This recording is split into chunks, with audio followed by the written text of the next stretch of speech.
the Sunrise Safari. We are in the Kruger National Park on Djuma Private Game Reserve in South Africa. And as you can all see, it's a wonderful, wonderful morning here. We just parked on an elevated position, enjoying the sunrise. And the sun hasn't quite popped up yet, but I'm going to ask Phil, who's on camera with me this morning, to take you on a small journey through these clouds, as there are some incredible colors popping out there at the moment. Some bright oranges and pinks.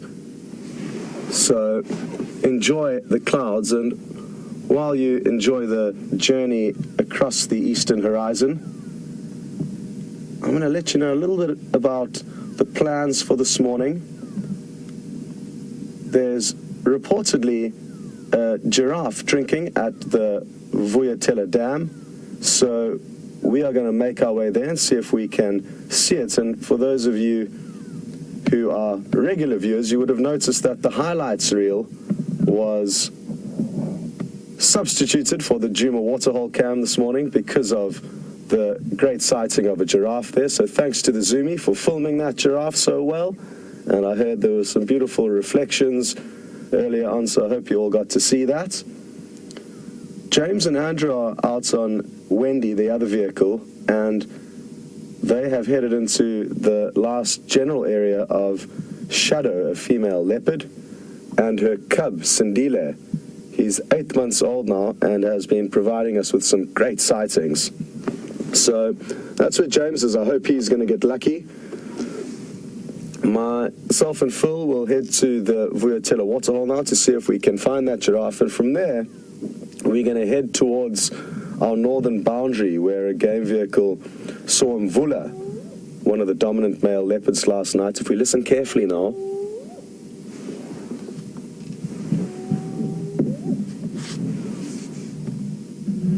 I'm just going to ask Phil to pan across. There's a hyena calling.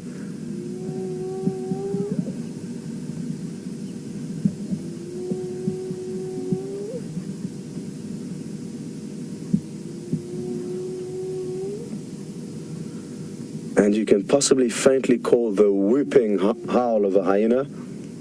Whoop. And it sounds like the general area of where a clan of hyena have been denning, but they've evidently moved den sites between two, which we know they used, to another one where we don't know exactly where it's located. Anyway, great to hear that hyena audio. And without further ado, we are going to continue on. Nikki and Eugene are in the final control room today, and it's not too cold this morning. It's been colder. It was certainly much colder yesterday morning and yesterday afternoon. It's about 11 degrees Celsius, which is 52 degrees Fahrenheit. And look at how wonderful the sight is of the clouds catching fire as the sun begins to rise up. Some of you may have heard leopard audio being picked up on the Djuma waterhole cam last night at around 6:37, and that would have been Mvula vocalizing. We also heard him last night, and it was great that we managed to get confirmation as to which leopard it was calling from Jors. So hopefully we'll get lucky and find him there. But let's carry on. And as we continue, you may well be linked across to James and Andrew at any moment to get an update on how their morning is going.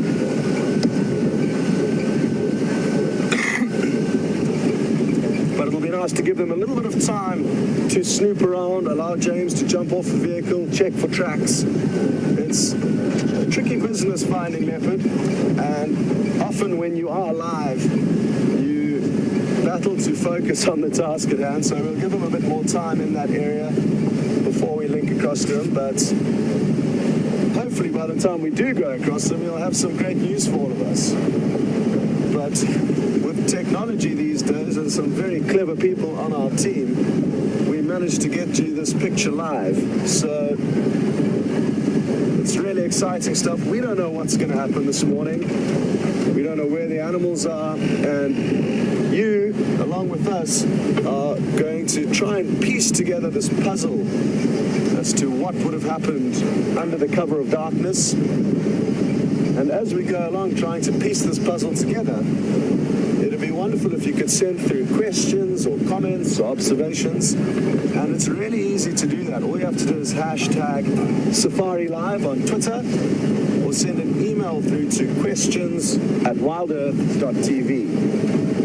And we really do appreciate all the questions that do get sent through, and apologize in advance if we don't answer your question immediately, but keep trying. We will eventually get around to it. You have to remember that there are thousands of you on the back of this vehicle, and that makes it tricky to answer everyone's question. And we're hot on the trail of what looks to be shadow. Yesterday I had a wonderful time in the afternoon. I went for a walk, and as we were walking along, or as I was walking along, I found some tracks on the road, and so I followed them thinking not much of it. And eventually, about 15 minutes after I'd been following them, I looked, they'd disappeared off the road, and I just had a sense of something watching me. And I turned to the right, and just on top of a beautiful termite mound, there was the leopard. And she thought she was totally invisible. She was hunched down like this. And so I pretended not to see her. I just sort of glanced her way and then carried on walking, because if I'd made it obvious that I'd seen her, she would have disappeared off the back, and then no one would have seen her. And then we called Scott, and he came and found her. And it was just a very special experience to have that time on foot with an animal like that. I left there feeling extremely elated and happy. So I'm going to try and repeat that experience now, but not on foot with you. So we've been following the tracks. We found them just about 4 minutes ago, just up behind us. They've come onto this fairly main road. They're going along next to us on the right-hand side here. She looks to be marking territory or something like that. She doesn't seem to be in a stalking mode, which is quite nice. It means that the tracks are much easier to follow. But you never know with these leopards. They look pretty fresh to me, but again, it is difficult to tell on a road where there's quite a lot of traffic. Right, so we're going to carry on along here. Remember, any questions you have, we love to hear from you. Any comments you have, we also love to hear them. Hashtag SafariLive or questions@wildearth.tv. And let's see what we can find.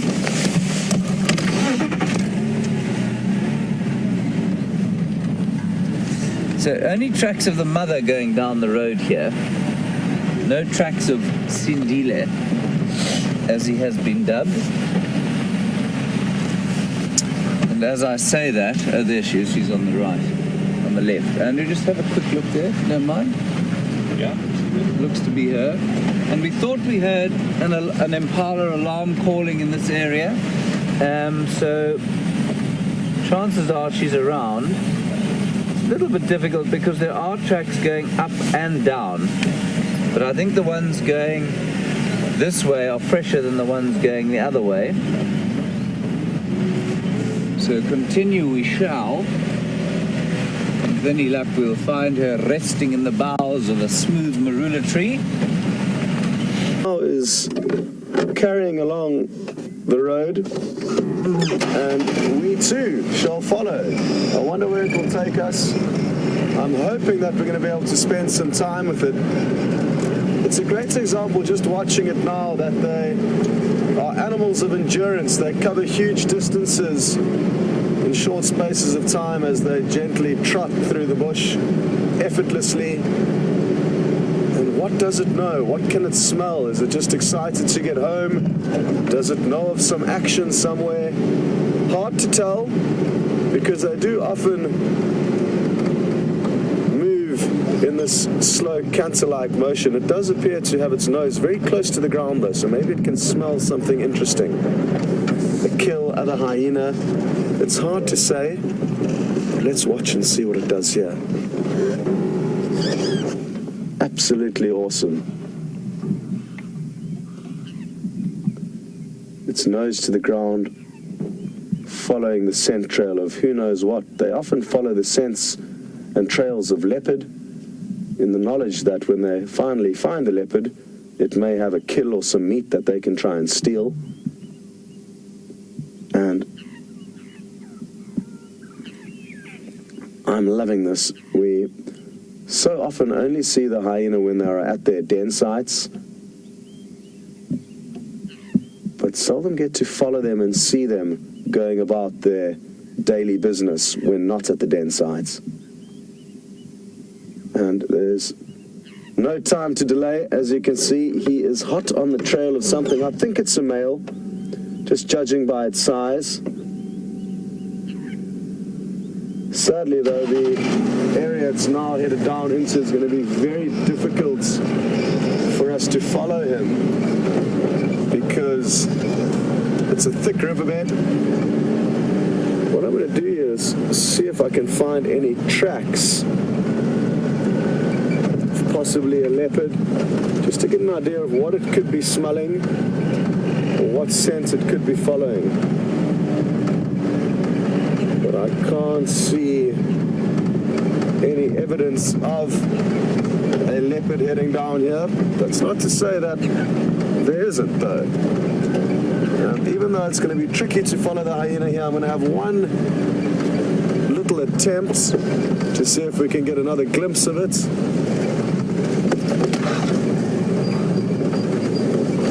And sorry to rush you away from James and Andrew after you just jumped on board with him. But like...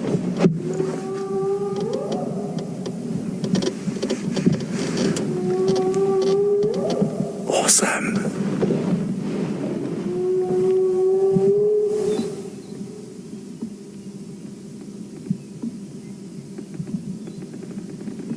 Wow. You would have heard that loud and clearly, I'm sure. It was the same hyena we've just seen, and who knows why it was vocalizing. It's very hard to tell what that could have meant. It could have been that he's found something interesting, or simply that he's wanting to communicate with hyena many miles away. Like I said, it's so thick in there that we are not even going to attempt to establish what's going on. But while we wait and listen, we may be able to piece together what exactly that hyena is trying to say. As I was saying, though, this tree up in front of us was a pantry for Karula, and she had an impala kill hoisted up in there just hours after she lost her cub. I think it was within 12 hours of losing her last remaining cub from a previous litter. And it was an impala female that had given birth to a very young lamb, and Karula had managed to kill the mother, but not the lamb, and the lamb was waiting in this area. The rest of the herd had moved off, and I guess luckily the following day Karula did kill the lamb as well, which was waiting patiently for its mother to return.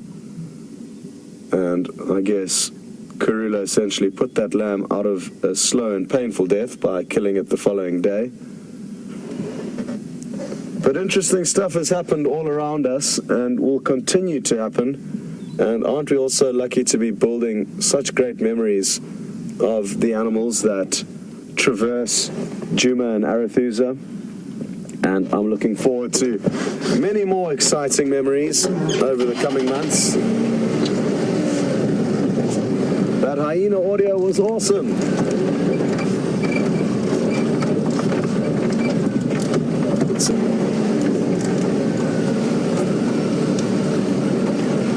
After Karula caught the young impala lamb, she hoisted it up into this beautiful big jackalberry tree and fed on it, actually on that branch over there. So that's where Karula had the impala lamb and where she fed on it. Anyway, we will continue now and try and find some new memories.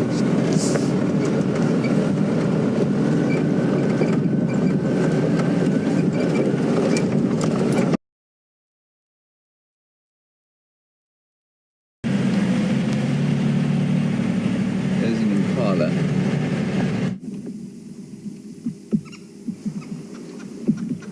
Welcome back, everyone, and apologies for the chopping and changing between the vehicles and for my loss of signal earlier, but look what we found there. It's a little pill-spotted owlet, and as Phil zooms out, he's going to give you an idea of how far away it is from us. Sadly, we cannot zoom any closer, and we have snuck into this little spot to try and get you a gap in the trees to show you the little bird just up ahead of us over here. So it's an animal we don't get to see very often, and it's a pity we can't get any closer. There's an impenetrable wall of vegetation here, but enjoy one last view of this really pretty little owlet. It's fully grown, and it looks twice the size that it usually is because of the fact that it's got its feathers extremely puffed up, and it almost looks like a little balloon. And enjoying the morning sunshine, as are we. And I'm not sure when exactly you lost the broadcast from us, but great news about the Nkuhuma Pride managing to catch a buffalo. Sadly, it's not on a property that we can traverse. But there's thankfully lots of other characters out here that we can look for. And just like this one, another incredible predator that can hunt prey the same size as itself. It can even kill birds bigger than itself when it's hunting. And it's interestingly enough, a daytime owl. They will call during the night and hunt during the night, but a lot of their hunting will be done during the day. And they do feed predominantly on birds, interestingly enough. Wonderful. Well, we're going to send you back to James and continue on our way towards Buffelshoek Dam to see if there's any action over there. So we'll catch up with you a little bit later.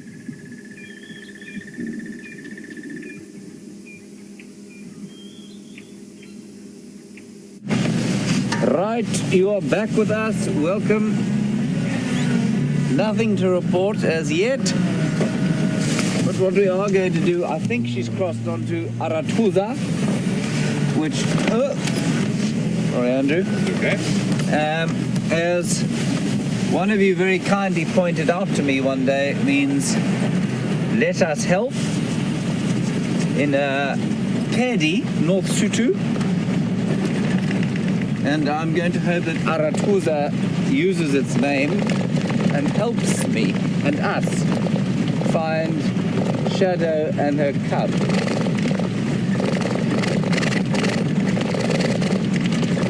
Resting in the smooth boughs of a marula tree.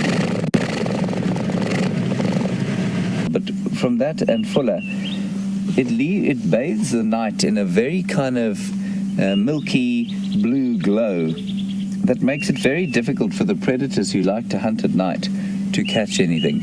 And so the impala and the kudu and everything else that comes out, and wildebeest that come out onto the clearings so that they can see predators at night, really enjoy the full moon.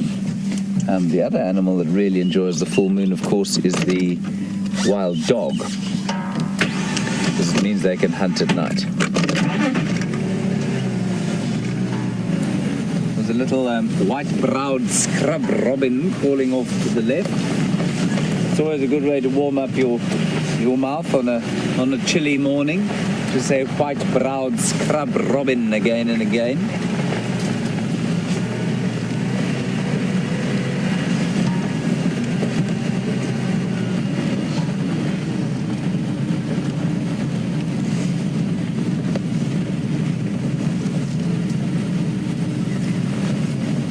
Hello, Jacques in Centurion. Nice to have a question from somewhere so close to home. I actually know a Jacques in Centurion, but I don't think it's you. you'd like to know how we identify the different leopards in this area. Well, the most reliable and easiest way is to do it through a spot pattern. And each leopard just above the whisker line has a unique spot pattern. And so if we refer to a leopard as being one of the most famous leopards in this area, was called the 3-4 female. She had 3 on the left and 4 on the right. And that's the most reliable way of doing it. But if you've got sufficient photographs of leopards in this area, they've all got unique bits and pieces of spot patterning all over the face and all over the body. But if the most reliable is the spot pattern above the whiskers. Some of our regular viewers have come up with amazing ways to identify the leopards here, and that's fantastic. Ooh, a beautiful kudu bull there. He's very confiding.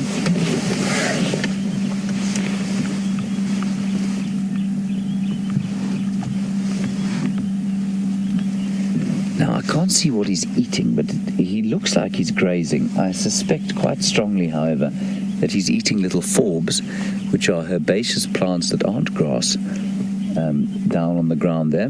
He's especially on a termite mound because that's where the nutrition will be best.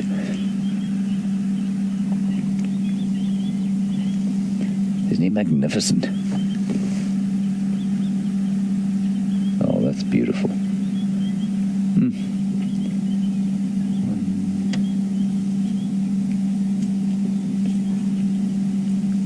So he's got about 2.5 turns in his horns, which would probably put him at about 5 or 6 years.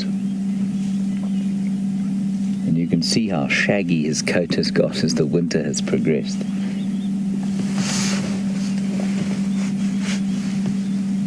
Yeah, he is. He's not eating grass. So often people see things like kudu with their noses on the ground like this and say, well, look, they're grazing. They're not browsing at all. But they're not eating grass. They're eating different kinds of sort of forbs. That's not to say they won't eat very fresh grass, especially on a termite mound where they'll be a lot more nutritious. Kudu are often found on termite mounds, especially this time of the day. There's some sort of territorial advertising about it. He'll go and he'll stand up there and he'll look around.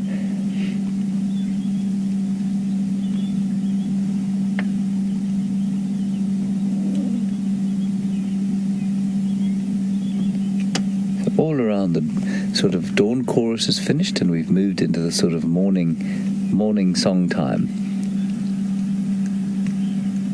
Can you hear that white-browed scrub robins going?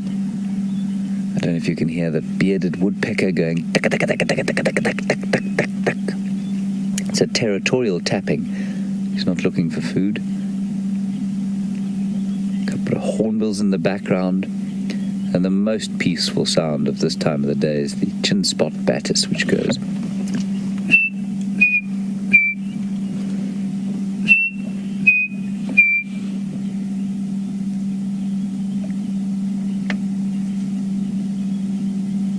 A couple of rattling testiculars, southern black tit.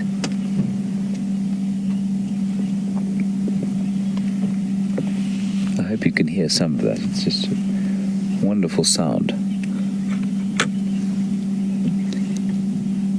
So francolins shouting at each other. Beautiful soundtrack to the day.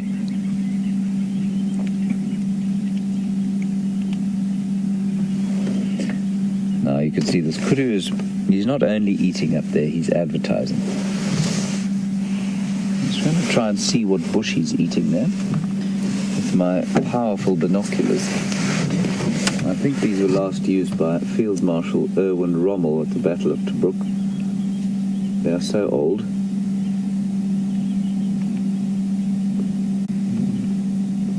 This is eating some sort of forb. I can't identify it with these.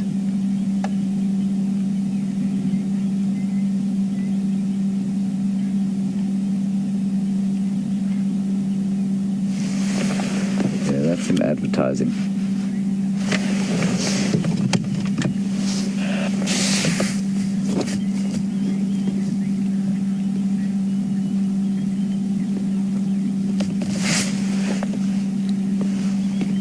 Edward on Twitter, you'd like to know if there are any invasive animals or plants in this area that are causing problems. Edward, that is an excellent question. The only major invasive animal in this area is in fact us. But we're doing our best not to do too much damage. But we do need to watch out for it with our roads and our lodges and the amount of water we pull out of the ground to satisfy our tourism needs, and the electricity that we bring into the area and the supplies, etc. But I think people are getting much better at mitigating the effects of that stuff. And tourism is certainly, the ecotourism is certainly becoming a lot greener as we go forward. Then plant-wise, yes, there are a few, certainly down on the rivers. What happens is that in the villages to the west of us, sort of invasive plants tend to go unchecked, and their seeds get into the rivers, and then they come and they sort of line the banks. And there are extensive programs to try and remove alien vegetation. One of the big invasives is something called Queen of the Night, which is a cactus from Mexico, I think, which we don't like, and we try and get rid of that. And then there are a few others. There's a wild tobacco of some sort. The Mexican poppy is another one that comes down the rivers. And they're certainly alien, but they're not particularly invasive. There is also something called lantana, which can be a lot more invasive if you don't look after it. And certainly down in Natal, there's a thing called chromalina, or triffid weed, which causes tremendous issues. But as far as I know, that hasn't created a problem in the Kruger Park as yet. The only real, I think, invasive animal I know of is the tropical house gecko, which I think, if I'm not mistaken, is not native to this area, but I need to check that.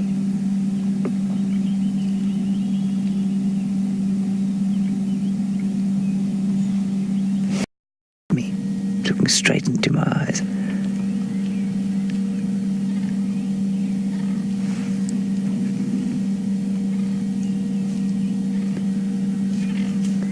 Constant state of nervousness.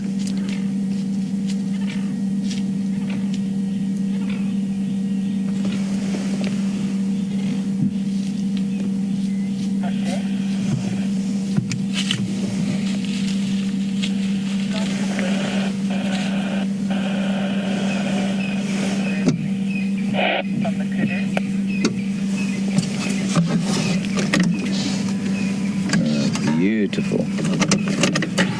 Right, we're going to keep on looking for shadow and cinderlay. Scott apparently has some other form of ground-dwelling bird that he would like to show you. So we're going to cross quickly to him. Signal's not great here, so when I see you again, we will hopefully be in better signal, and the Martians will have stopped fiddling with our satellites. See you just now.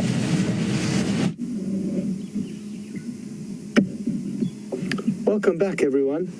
And it sounds like you've been having a great time with the moon, the kudu, and a few little different birds. And we've also found some interesting little birds called sandgrouse. We don't get to show you them very often. There's a pair. The male is the individual you can see. He's the one that has the double bands just on the end of his beak.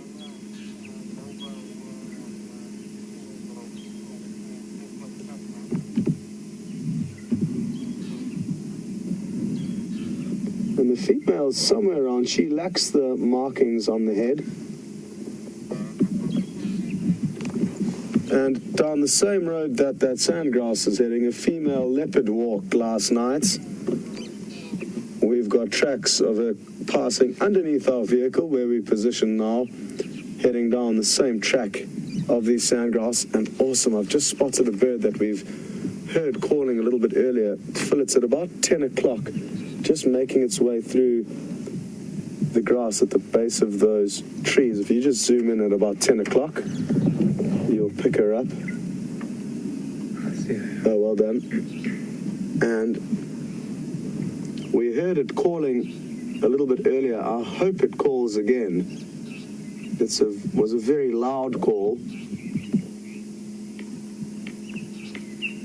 I think it's going to do it. Here we go.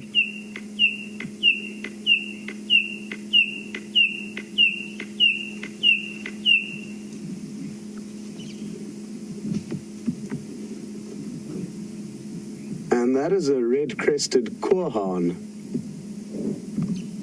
which is a bird we don't very often get to show you. It spends the majority of its time in long grass on the ground, and it appears to be doing a mating call. I'm so happy that you got to hear it, and it's nice and close, so it would have been very loud for you.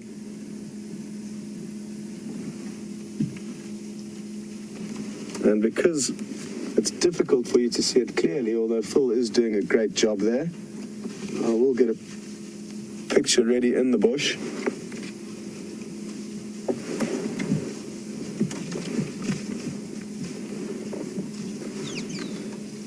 Wonderful.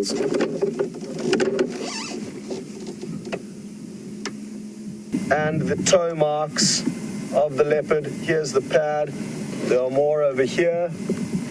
And they continue along in this direction until eventually they pass directly underneath the vehicle and continue down the sandy road. Here's some more. And I can tell that it's a female simply because of the size. It's a very small track. And males would be considerably larger than that. Possibly Karula.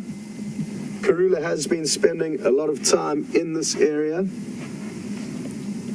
Or possibly Nkanyeni, another female leopard who also spends time out here, but we don't see her very often. But for me, just seeing tracks on the road and imagining a leopard walking down here is almost as good as seeing the real thing. We've had tracks of another female crossing north into Buffelshoek. We saw where she had gone to the toilet in the middle of the road and then crossed straight into Buffelshoek. And then tracks of a male, possibly Mvula, heading down towards Buffelshoek Dam. And then once he had a drink, he headed back out, and we haven't found any more of his tracks. So there's still a chance we could find him. He was heading into this general area that we are moving in now. And thankfully, the road here is very good for seeing tracks. So